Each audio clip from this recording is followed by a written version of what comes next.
Good morning. Welcome to Arlington Street Church, gathered in love and service for justice and peace. We are Unitarian Universalists.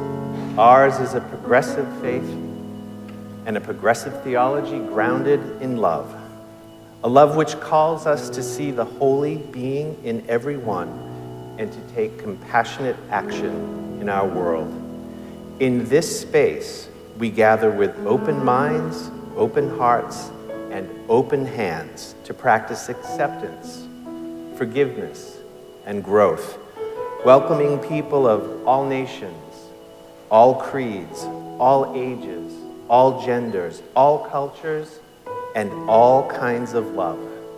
Whether you are here every week, came today for the first time, or stop in every once in a while, we celebrate all of who you are and all of who you are becoming.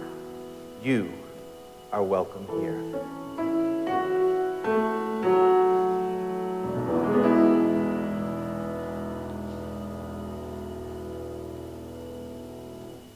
I have a very special and joyous announcement to share with you all today.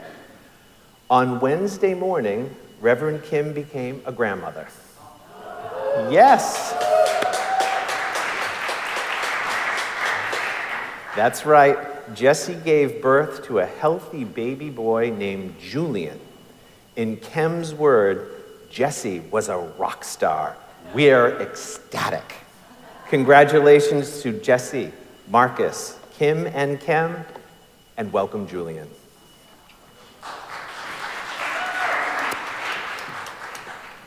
Good morning. I'm Lucy Humphrey, this morning's worship coordinator. Reverend John, Reverend Allie, and our student minister Kel and I are joined this morning by Shay Brown, Esperanza, and Hyungju Jung in leading worship today. We couldn't do this without our tech team, greeters, ushers, worship team, and coffee hour hosts. Thank you, friends. If you're new to Arlington Street, welcome. We are so glad you're here, and we would love to stay connected. I hope you will visit our website at arlingtonstreet.org and sign up for our weekly e-newsletter. If you're in the sanctuary, please fill out a pew card and put it in the basket during the offering time to let us know how to be in touch with you. On the last pages of the order of service, you'll find information about upcoming Arlington Street events. There is a lot going on, both in person and on Zoom, and we'd love to see you this week. Today at 12:15, right after the service, please join Reverend John and a contingency from Arlington Street as we walk to City Hall Plaza to participate in the 34th annual commemoration of World AIDS Day. Once there, we will meet up with 300 other participants and process to the cyclorama, carrying 16 panels of the AIDS memorial quilts. The quilts is a sacred object for many who lost loved ones to AIDS and who came together to create a memorial for them. And it was right here in the parish hall of Arlington Street that the very first panels of the quilt were made in Boston. When we arrive at the cyclorama, the panels will be installed along with the 16 other panels already on display. Reverend John will open the 36-hour vigil with a prayer, and Beck will lead us and all the attendees in song, singing the Spirit home. Then at each hour, there will be a spiritual, musical, and artistic offerings to mark the vigil.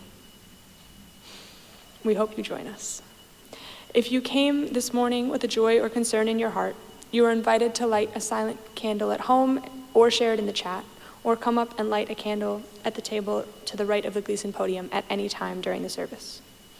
I hope all of you in the congregation, in the in-person congregation, will plan to join us in the Hunnewell Chapel right through the leather door up front after the service. Those of you on Zoom are invited to stay on for remote fellowship as well. And now, Michael is going to turn the camera on the in-person congregation as we wave and smile at each other, as well as our friends in the Zoom room. And you all in the Zoom room can wave and smile back. Hello, friends.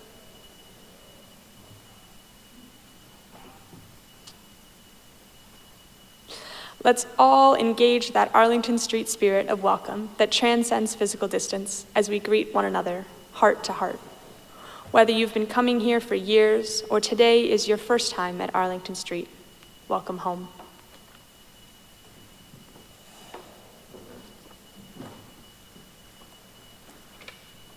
The words for our chalice lighting this morning are by poet Mary Oliver. Wild geese. You do not have to be good. You do not have to walk on your knees for 100 miles through the desert repenting. You only have to let the soft animal of your body love what it loves. Tell me about your despair, and I'll tell you about mine. Meanwhile, the world goes on. Meanwhile, the sun and the clear pebbles of the rain are moving across the landscapes, over the prairies and the deep trees, the mountains and the rivers. Meanwhile, the wild geese high in the clean blue air are heading home again. Whoever you are, no matter how lonely, the world offers itself to your imagination, calls to you like the wild geese, harsh and exciting, over and over announcing your place in the family of things.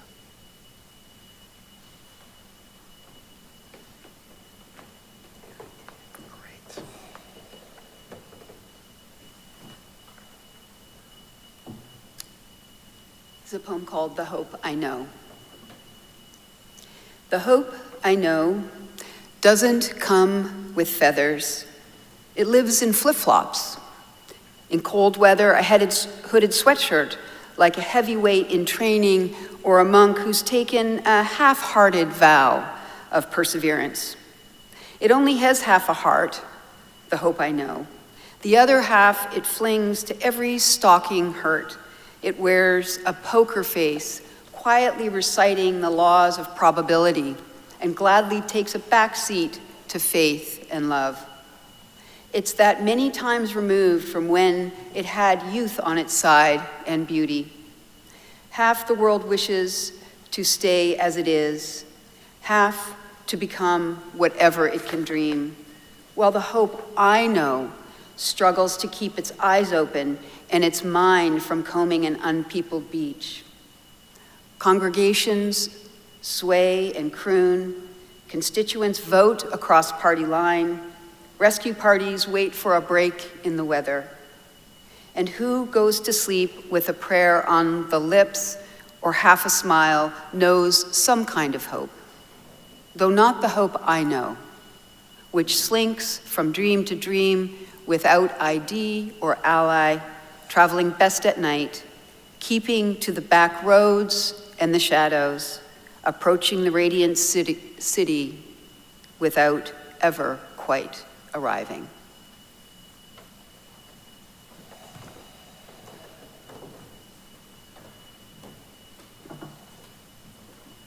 Thank you, Kel, for that reflection on the first week of Advent, the candle of hope, which we light today.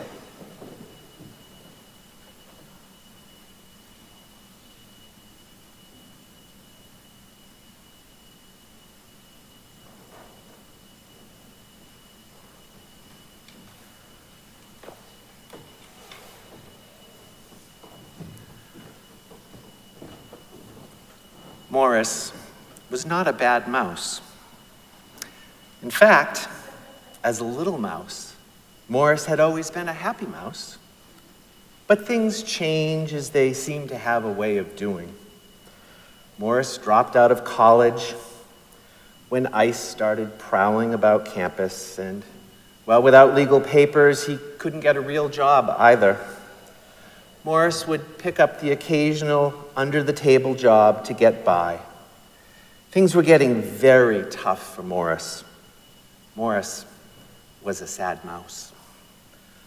One rainy, wintry day, Morris was standing alone on the bridge over troubled waters, looking down at the swirling water in the river, just standing there, staring down, when all of a sudden... Hey you, there, little mouse. What are you doing? Standing there in the rain all alone on the bridge over troubled water, looking down at the river? Morris came to and realized that somehow he'd wandered all the way to the edge of town, near the last dilapidated house, the one on the right, right before the bridge over troubled water. Morris was wondering, who was this old woman flailing her arms about? Hey, little mouse. Get off that bridge and come inside here before you catch your death out there in the cold and rain. Ah, Morris thought to himself, that must be Magda. Morris had heard all about her. They said she was a widow, an old refugee from one of those Serbian, Bosnian, Croatian wars that he'd heard about in history class. Lived in that falling down old house all by herself. Well, little mouse, are you coming in or not? Sure, I guess it's better than standing out here in the rain. I'm Morris the mouse. Nice to meet you. I'm Magda. What did you say your name was, Manny? No, Morris. Oh, Morris, right. I'm a little forgetful these days. I can't always remember what day it is or whether or not I've taken my meds. Come in, Manny, and we'll make you some latkes. It's Morris. Right, you are Morris. The old house was a mess inside. Scattered on the kitchen table were lots of bottles of pills, an empty 2-week pill caddy, and, well, a list of what meds to take when, and the roof was leaking, and water was dripping into old pans spread out all over the place. You know, I used to work as an orderly in a nursing home. I can help you organize these pills and then empty all these pans filled with water. Much obliged, Manny. Let's make those latkes then. It's Morris. Right, you are Morris. After Morris had organized all the meds, he emptied all the pans and straightened the place up. Then he and Magda sat down to a feast of homemade latkes and applesauce. They both smiled. It had been a long time since anyone had been kind to either one of them. Tell you what, Morris, how about you help me out with my meds and things that need straightening up around here? And you can stay for free in my spare room, and I'll cook, but you need to find a job because they're cutting back on my food stamps. I don't have enough for 2. Morris the mouse welled up inside. It had been so long since anyone had been kind to him. I'd like that. Yes, thanks. And so the next day, Morris struck out for work, checking out all the fast food joints in town. Finally, he found a manager at Mrs. Tweedy's chicken pot pie shop who was willing to hire him and pay him cash under the table each day. As the weeks went by, Magda and Morris became fast friends, looking out for each other and taking care of each other.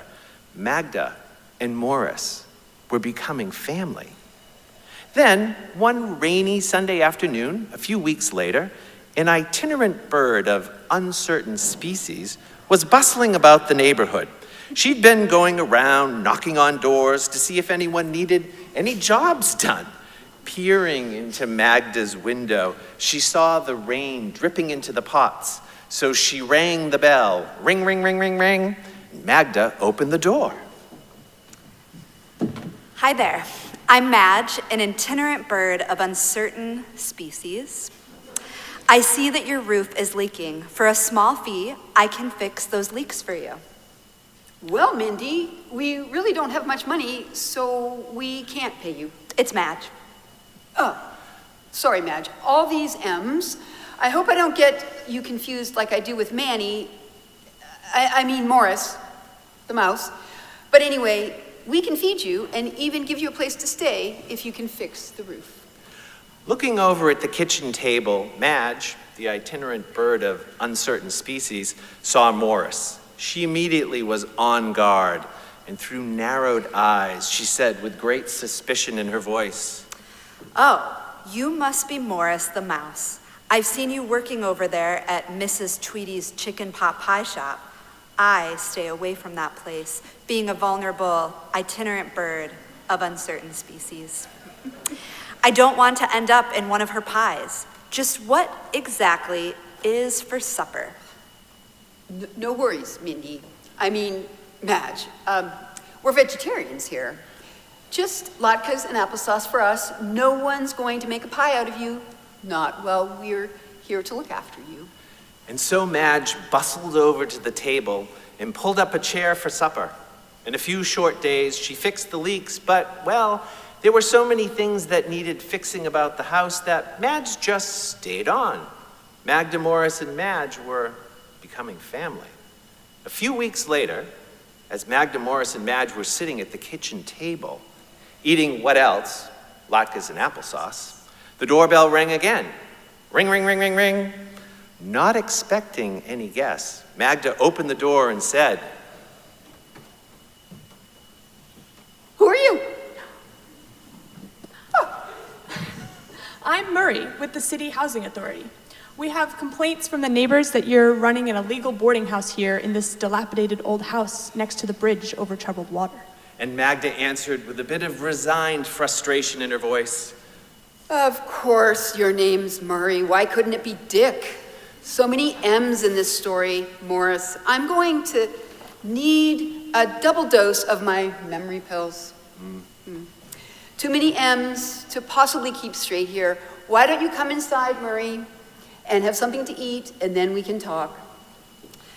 Murray, you have to first promise not to eat me. You being a fox and me just an itinerant bird of uncertain species makes me nervous.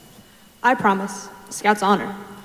And so Murray came in and sat at the kitchen table over latkes and applesauce and got to know Magda Morris and Madge. He listened to their stories, and he came to know them. And so Murray moved in with Magda Morris and Madge. Yes, they each had their challenges. Magda had early-stage dementia. Morris was undocumented and at risk. And Madge, well, she was a bit of a loner and seemed to have no friends or family. And Murray was kind of lonely, being estranged from his wife and family. Still, as they came to know each other, they formed a family. Magda cooked and provided shelter. Morris helped keep Magda compliant with her meds and brought home a little extra money. And Madge fixed all the things that went wrong. And please join us in reciting the affirmation and covenant of Arlington Street Church. Love is the spirit of this congregation, and service is our gift.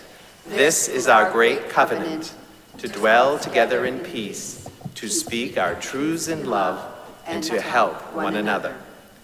And now please rise in body, rise in spirit, and join in singing our first hymn, number 131, Love Will Guide Us. The words are printed in your order of service and in the chat. We are led this morning by Shay.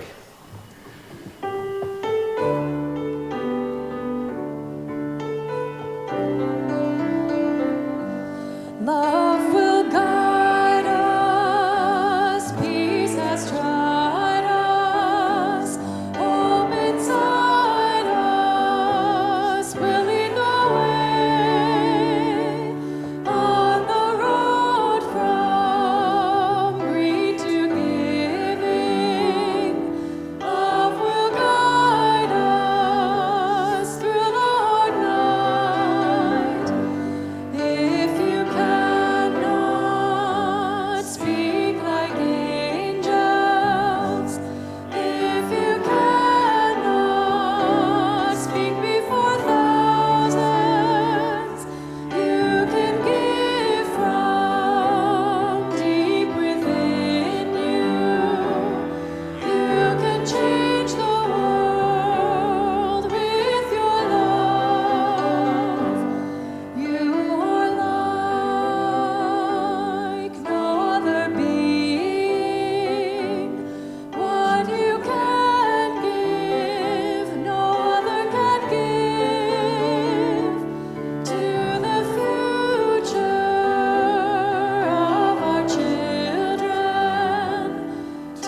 Good morning. With all due respect, Reverend John, when I hear the phrase blessings in disguise, my jaw clenches a bit. Because I know we are going to be invited to share stories about often very, very hard things that we have already managed to traverse a long time ago, that have been able to be transformed into lessons of survival and safe passage. But most often, this is only something that can be seen in retrospect, meaning it's already in the history books of our lives, and the piercing sharpness of the pain of the suffering that will be learned from has dulled, and our nervous systems have already been calmed down, enough for us to feel connected to life on the other side of that which almost destroyed us.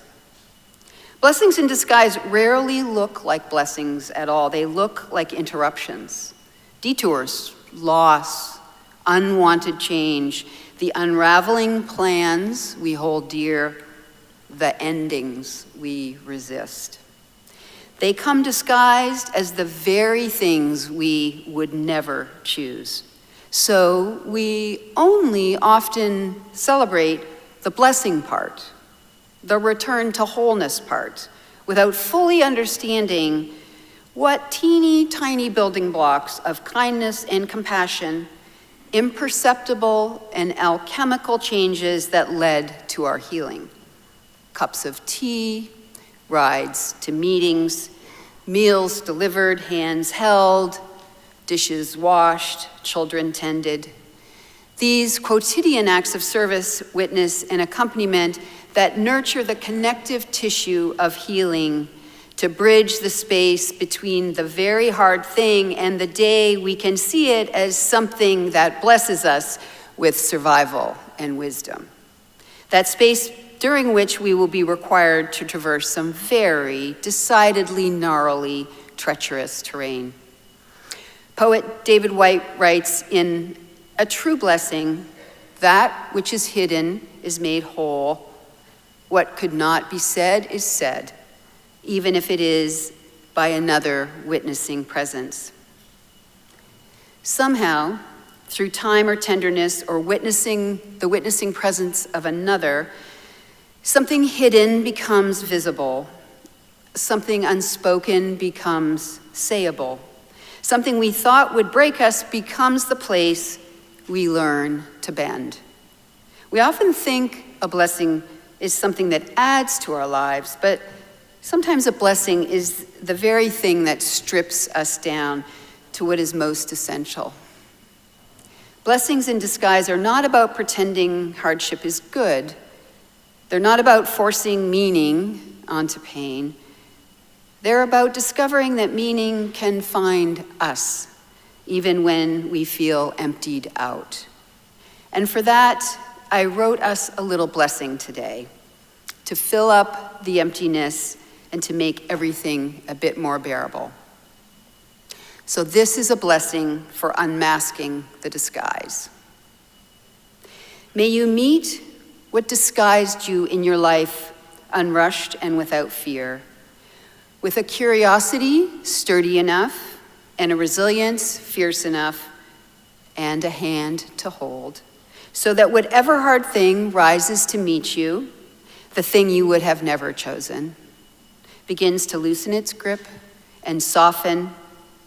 May you recognize the quiet helpers along the way. The stranger who held the door, the friend who remembered to call, the one who lifted their gaze long enough to remind you that you still exist. May these small mercies reveal themselves as the first threads of repair, the subtle weaving that happens long before you can name it as healing. And when the disguise finally thins, when what was hidden steps forward, may you trust that what arrives with humility will arrive with humility, rather than triumph, with softness rather than spectacle, the kind of blessing that has spent a long time finding its way back to you. And when you finally see what was disguised, may you welcome it as an unexpected companion. May you understand that seeing through the disguise does not mean you erase what happened, but it may return you to something you thought you had lost forever. Your voice, your breath, your sense of being carried by a world that has not forgotten you. And may this unmasking, whenever it arrives, be gentle enough to bear and real enough to matter. A blessing not of explanation, but of presence, rooted in the quiet truth that you're still here and you're not alone. Amen.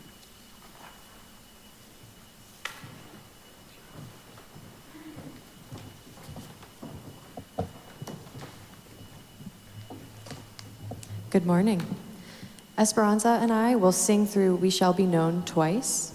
We invite you to join us the second time through as you feel so moved. The words are in your order of service.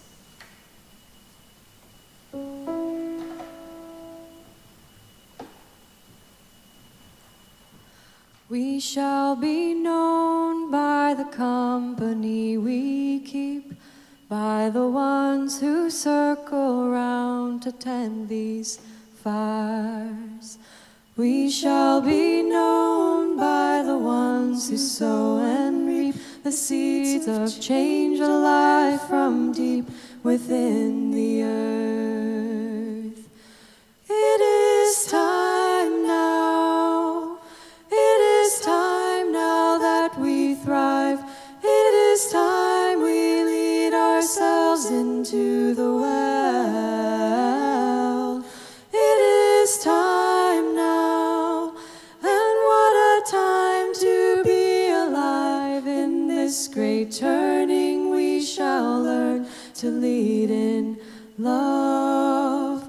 In this great turning we shall learn to lead in love. We shall be known by the company we keep, by the ones who circle round to tend these fires. We shall be known by the ones who sow and reap the seeds of change alive from deep within the earth. It is time now. It is time now that we thrive. It is time we lead ourselves into the well. It is time now, and what a time to be alive. In this great turning we shall learn to lead in love. In this great turning we shall learn to lead in love. Thank you.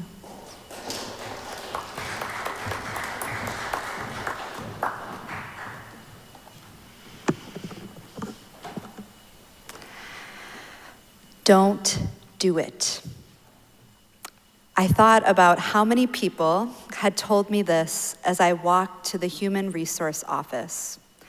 Early in my career, I had seen someone with a lot of power do something that I knew to be wrong. And even though many people told me not to report it, my heart was screaming at me.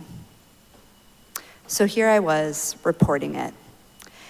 As doors slammed in my face and my job became much harder, I quickly learned why so many people told me not to do it.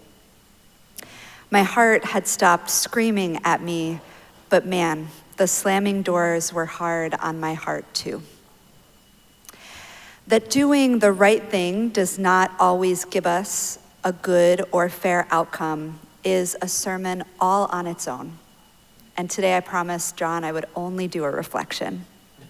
For this reflection, I want to talk about something beautiful that came from being buried by slammed doors.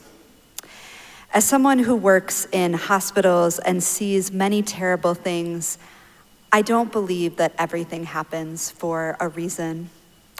I do believe that sometimes beautiful things happen in terrible situations, but I don't think the beauty justifies the terrible, or ever could. And yet, sometimes there is beauty. Work dynamics are tricky. Reporting harm is hard, and power differentials and work politics make everything more complicated. I couldn't talk freely about what I had seen or the impact it had on me. And I couldn't talk freely about the doors slamming or my devastation at the response that I got. And a terrible situation did not take away the love I had for the job I was doing or the people I was working with. And a terrible situation didn't create financial stability. I still needed an income. So I stayed at the job, navigating slammed doors and crushing disappointment and silence. I had always enjoyed poetry, but I don't know if I had ever needed poetry. Not being able to talk about this very hard situation and feeling lost and alone had me needing something that could hold me. I started desperately searching for words that could understand me and be a net to catch me. Needing poetry meant that I made time to find poems and read them and absorb them. And they became as important to me as food. They still are. Here is one poem that I found to be a lifeline. It's called Your Soft Heart by Nikita Gill. You are still the child who gently places fallen baby birds back in their nests. You are still the soft soul that gets your heart broken over cruel words and awful acts when you watch the news. You are still the gentle heart who once tried to heal a flower by trying to stick its petals back when ignorant feet trampled it. This is why you are important. This is why you will always be needed. Kindness is the greatest endangered thing. And here you are, existing with your heart so full with it. Needing refuge introduced me to poets who have been my closest companions when I can't talk about something, or when my people love me but can't understand, or when I can't find the words. Mark Nepo, Andrea Gibson, Danusha Lamaris, Nikita Gill are some of my greatest spiritual companions, and I never would have known them had I not needed them. As I became more and more connected to these poets and their poems, I started writing my own poems. In writing poetry, I could speak freely and create something from all the emotions and thoughts and questions and fears and hopes. In writing poetry, I could create a safety net for myself. And in poetry, I could use my voice. Here is a poem that I wrote in this time of slamming doors. It's called For Facing Your Bad Guy. I see how much they hurt you. I see the crash. Their not caring, how much you care. Their lies, your integrity. Their masquerades, your authenticity. Their performances, your hard work. Their cruelty, your love. I see how you hope your kindness can transform them. I see how kindness means nothing to them now. I see how kindness is everything to you always. I see your good survive. Let me meet you in the collision. Bow to all you wish they could be, bow to all you cannot fix, and leave the wreckage. Turn away, give them nothing, fly away, the ground is nonsense from the sky. Chase the ideal, create paradise, the bad guy will never reach it. The good is everything. Being thrown into the dark can be terrifying and lonely. In some ways, I wish we could spend our lives basking in the sun. But when we are forced into darkness, we are also forced to look for the light. When we feel the full range of the pain of being human, we can uncover the most beautiful things to tend to ourselves. People, practices, places. For me, poems. I found myself in darkness many times since that walk to the Human Resource Office long ago. But I've carried the light of poetry with me, and it has softened every dark, sometimes even making the dark beautiful. When you are thrown into the dark, may you find the most beautiful light.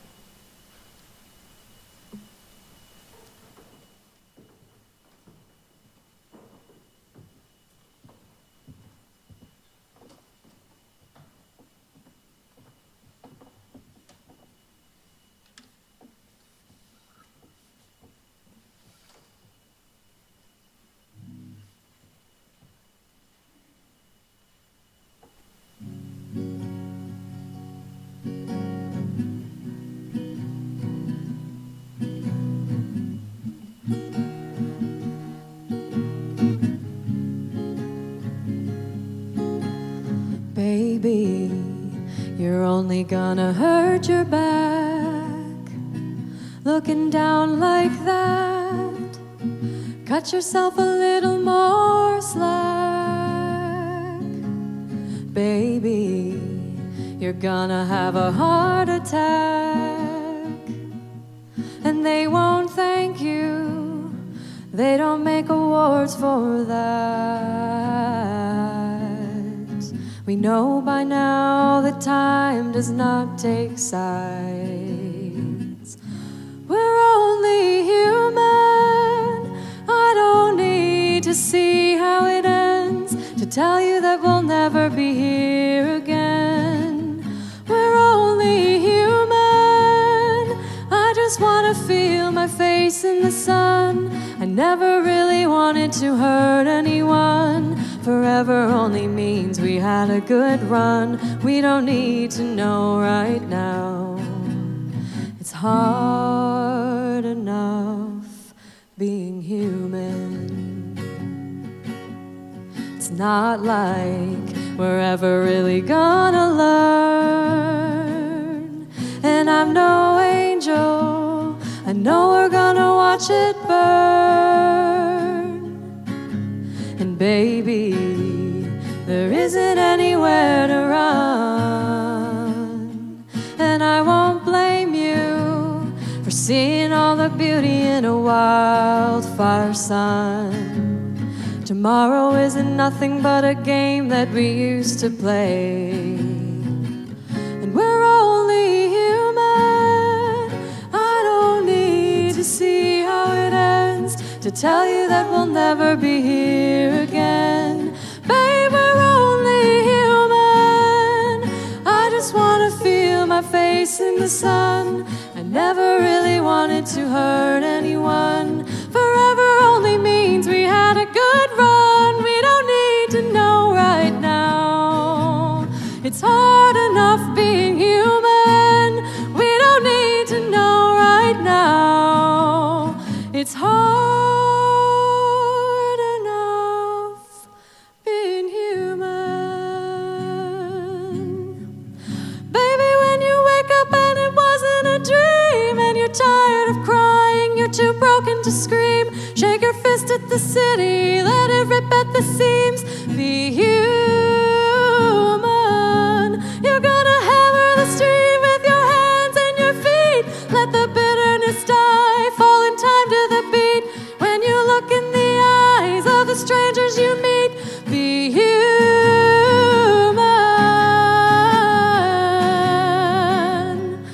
Feel.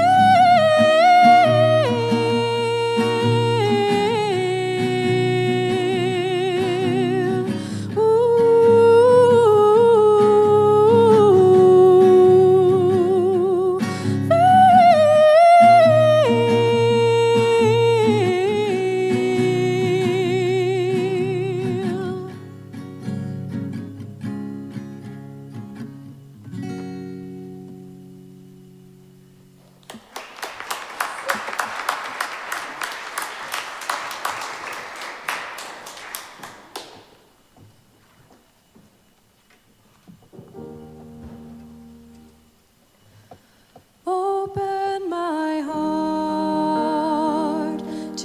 sanctuary,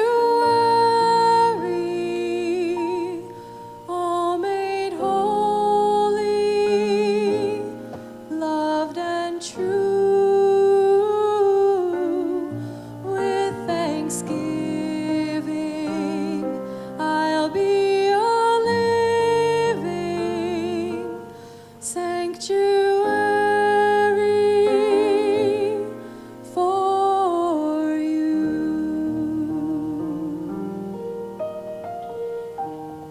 It is now time for our treasured ritual of sharing community candles of sorrow and joy. In addition to sharing our sorrows and joys this morning, let's reach out to one another in the week ahead, staying connected. May these times remind us of how very precious this beloved community is. We need one another. Whether together or apart, may we stay very close. Let's join in singing Sanctuary. The words are printed in your order of service and in the chat.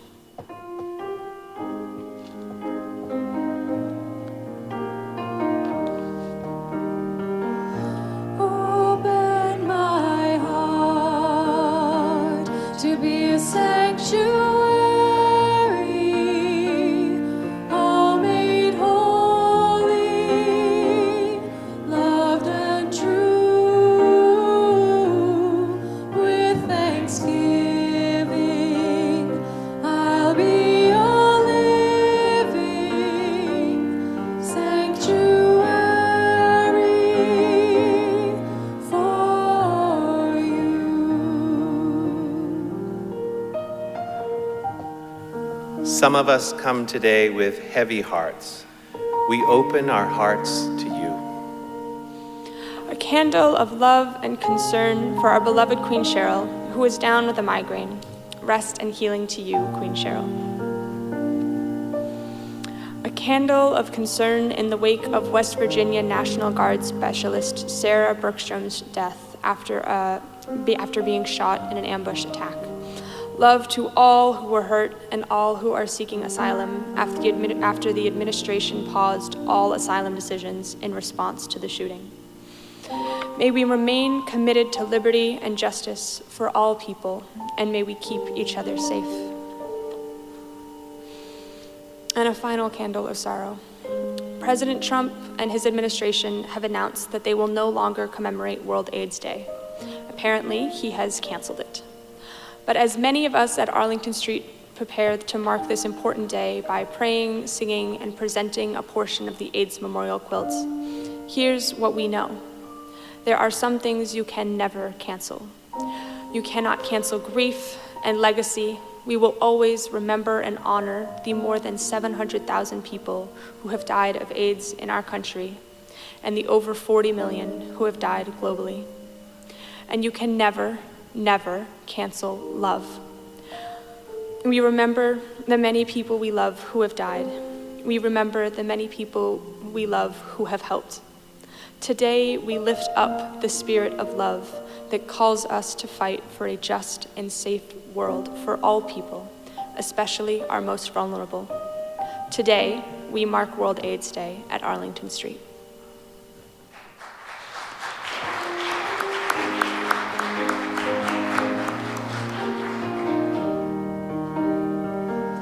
Open my heart to be a sanctuary, all made holy, loved and true.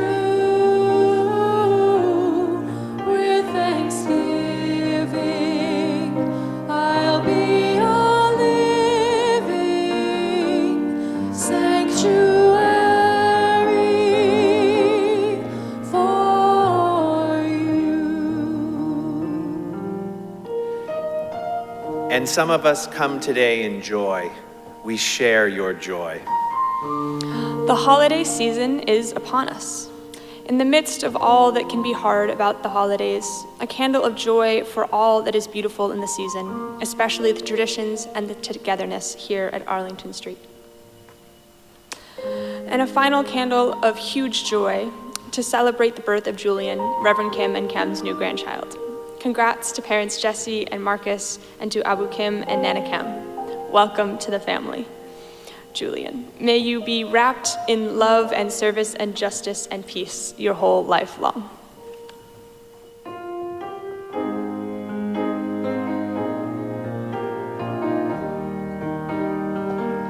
Open my heart to be a sanctuary, all made holy, loved and true. With thanksgiving, I'll be a living sanctuary for you. Open my heart to be a sanctuary, all made holy, loved and true. With thanksgiving, I'll be a living sanctuary for you. For all the sorrows and all the joys we hold in our hearts, we light a silent candle to remember and to rejoice.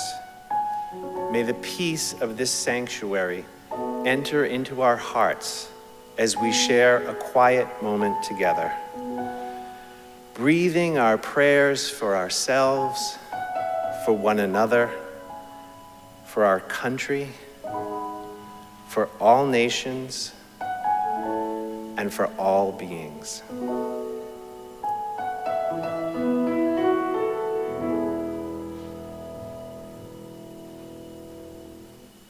Amen.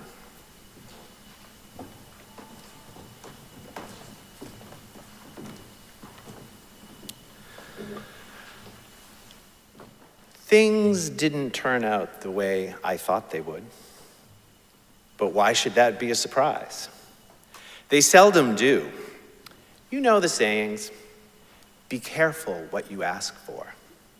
And that other old chestnut, make a plan, make God laugh. It all started 13 years ago. I was about to turn 50 years old. I announced to Reverend Kim that I was embarking upon what I would come to call my joy project. For a while, I'd been rather perplexed. Joy seemed to be largely missing from my life. On paper, I'd checked off all the boxes that I thought were supposed to give me joy and happiness: a successful career, a stable marriage, a fun friend group, a fast car, a house, and all the toys that went along with it. And still, things felt flat, lacking in depth and meaning. Where, I wondered, was all the joy? So began my exploration. Over that year, I read a lot of books about joy and had more than a few conversations with those in the know. And I had those conversations. How was it that I was supposed to get a little more joy into my life? I came to the conclusion that the secret to joy is having deep and meaningful relationships with the people in my life. Those in the know, those who were and are more spiritually evolved than I probably ever will be, seem convinced that empathy and compassion were crucial elements in forming such relationships. But for a great portion of my adult life, with the exception of close friends and families, my relations with people were rather superficial and transactional. Most of my relationships were friendships of convenience, formed around shared common interests, goals, ambitions, or quite frankly, bad habits. In retrospect, I was rather self-centered. I was deeply suspicious of this idea of empathy. actually feeling what other people were feeling, I was horrified by the idea of compassion. Not only feeling what other people were feeling, but then actually doing something about it to ease their pain and suffering. My own feelings were messy enough. Why, I wondered, would I ever want to get all tangled up in someone else's feelings when I had enough problems trying to sort through my own? As my husband David used to lovingly say to me, "You've got the emotional bandwidth of a gnat." So I took up the challenge and I asked the universe for a little help incorporating empathy and compassion into my life. And I figured if the universe was going to provide, I would have to let down my barriers just a little bit. Be careful what you ask for. In response to my heartfelt request, the universe gifted me a new friendship. Well, this is kind of cool and unexpected, I thought. But like the Trojan horse, this new gift had a secret that was only revealed once it was inside the gates. It turns out that my new friend had a vicious heroin habit. Absolute chaos ensued. Over the course of the next 6 months, he lost everything and became homeless. Somehow, I found myself lying awake at night, worried sick that he was going to die. He refused to stop using. Despite the freezing temperatures, he refused to go to the Pine Street Inn because that's where many unhoused but registered sex offenders live. And he had been badly molested as a young boy. Eventually, he ended up at the hospital with a flesh-eating Mercer on his foot, which they were about to amputate. As I came to know him and his story, I thought to myself, this is what it must be like to be a parent. I felt his pain. Empathy. Check. Now, not knowing much of anything about working with addicts, I did what I naturally do best. I problem solved. I helped him get him signed up for Mass Health, find a primary care physician, get into treatment, then a halfway house, and finally into a sober house. We even entered into a sobriety pact, my brilliant idea. He would stop shooting dope, and I would quit smoking and drinking for a year. Then we would see how things were going, and so together, we set off on a quest for sobriety. Compassion. Check. Was it naive? You bet it was. Did it work? It did for me, not so much for him. It turns out the one thing that we can never give to an alcoholic or an addict is the willingness to do whatever it takes to get clean and sober and to stay that way.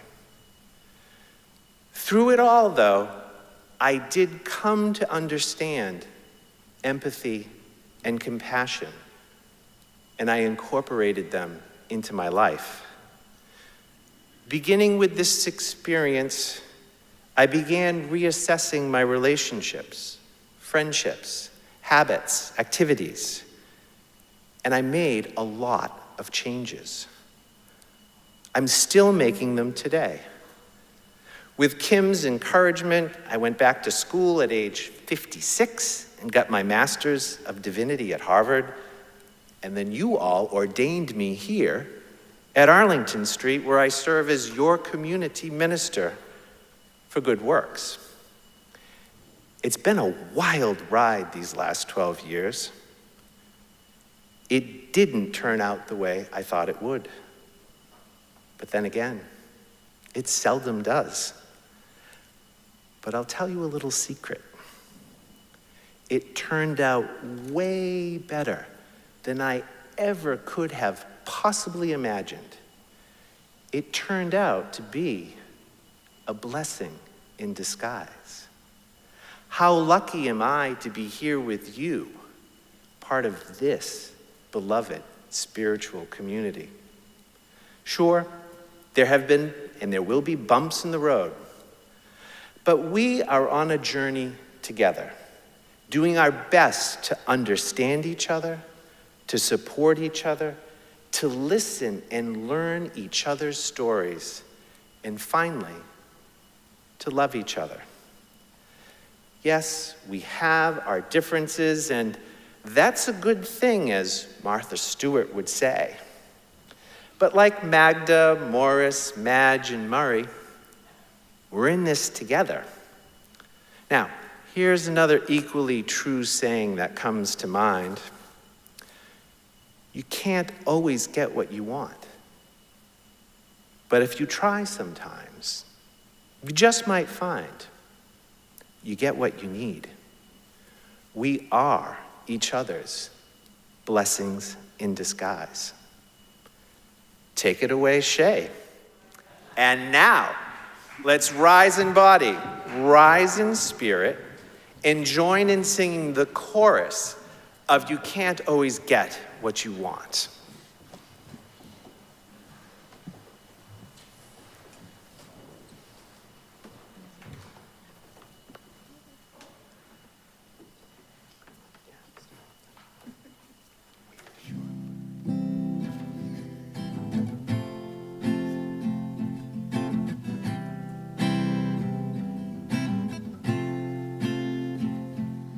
I saw her today at the reception, a glass of wine in her hand. I knew she was gonna meet her connection. At her feet was her footloose man. You can't always get what you want. You can't always get what you want. You can't always get what you want. But if you try sometimes, you just might find you get what you need.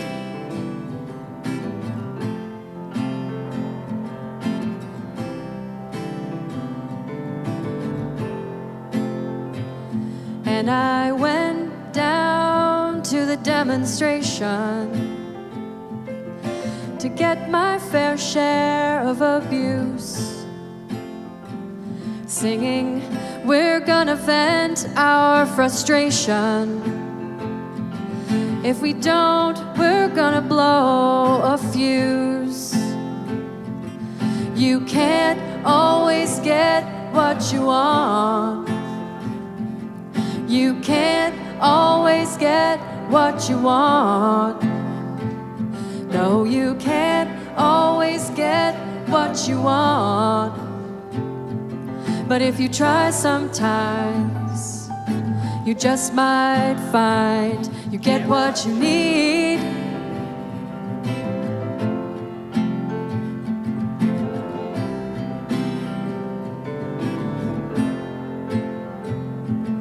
I went down to the Chelsea drugstore to get your prescription filled. I was standing in line with Mr. Jimmy, and man, did he look pretty ill. We decided that we would have a soda, my favorite flavor, cherry red. I sung my song to Mr. Jimmy. He said one word to me, and that was dead. No, you can't always get what you want. No, you can't always get what you want.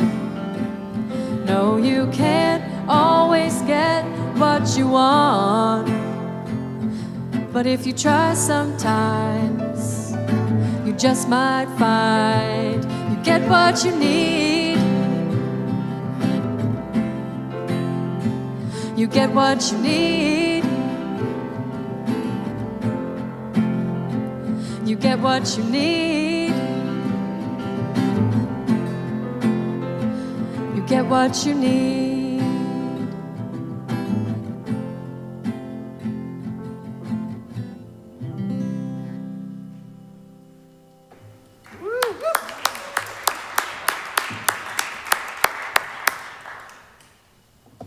Thank you, Shay, Esperanza, and Hyungju.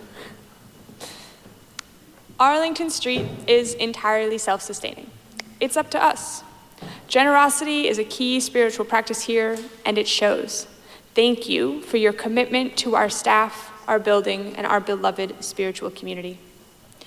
Each Sunday, we share our collection plate with our partner in our mission of love, service, justice, and peace. As millions of people face reduction or complete loss of benefits for food assistance from the federal government, our Share the Plate partner is the Friday Night Supper program. In addition to the meals, they also provide clothing and resource information to their guests. Over the past 40 years, members of Arlington Street Church have volunteered in a variety of capacities and given generously. Let us keep the tradition of loving service alive. In addition to our Share the Plate, we are accepting donations to the Friday Night Supper food pantry. If you brought something in this morning, please leave it in the marked box in the vestibule. If you need something to eat, please check out the community bin at the bottom of the stairs on the way to the parish hall, or see Reverend John after the service. A number of years ago at this point, Morgan Cooleybeck and I painted a mural in the back stairwell that leads to the parish hall. Those stairs are cold, and at the time the walls were bare and kind of ugly. We were tasked with transforming the space into something that would bring joy and warmth to those who entered through those doors for Friday Night Supper. While the mural no longer exists, the mission of Friday Night Supper program does, supporting those in need with food and resources and a night of warmth and community. Let us keep the spirit alive. Please take a moment now to join me in giving to sustain our beloved Arlington Street and to the Friday Night Supper program. You can give online at arlingtonstreet.org or find instructions in the order of service for giving via QR code, Venmo, or text message. You can also mail a check to the church or use the envelopes in the pews, which can be given to the ushers as they come through momentarily with collection plates. Thank you for your generosity.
Please rise in body, rise in spirit, and join in singing hymn 95, There is More Love.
As we begin our benediction, I invite those of you in the Zoom room to please reach out your hands and touch the sides of your square.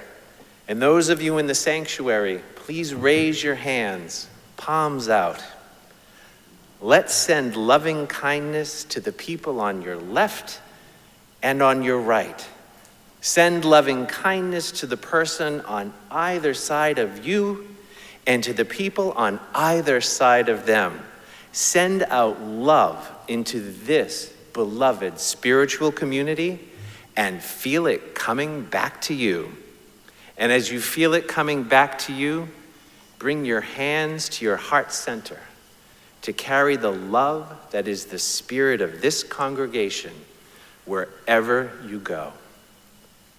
Our closing words this morning are by Kalidasa.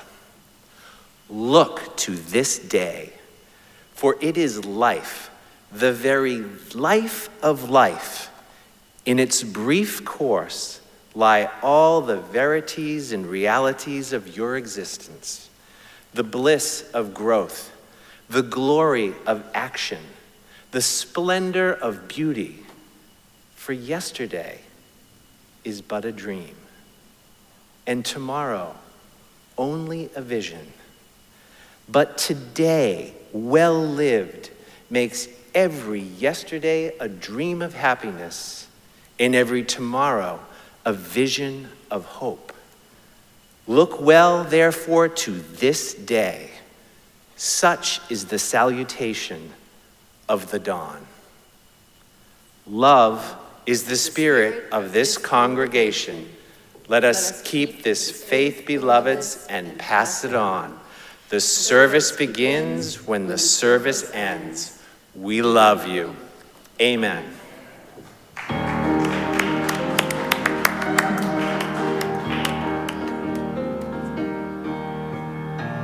Where you go, I will go, beloved. Where you go, I will go.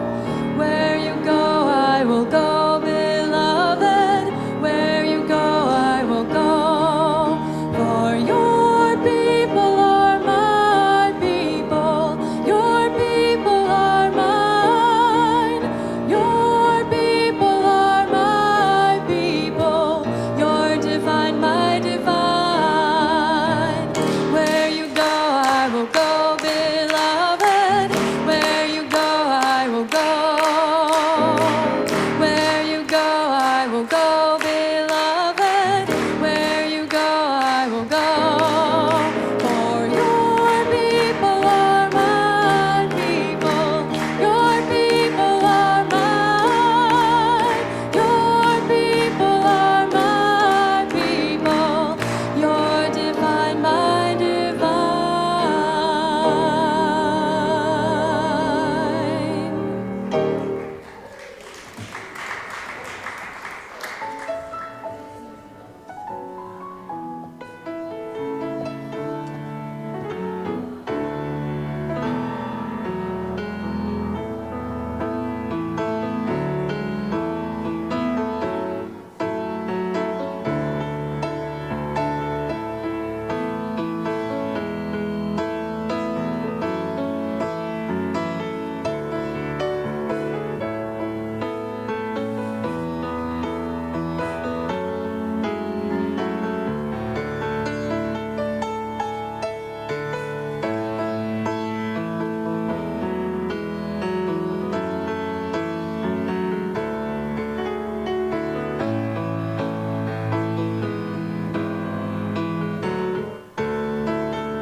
We are located at the corner of Arlington and Boylston Streets, across from the Public Garden in Boston, Massachusetts.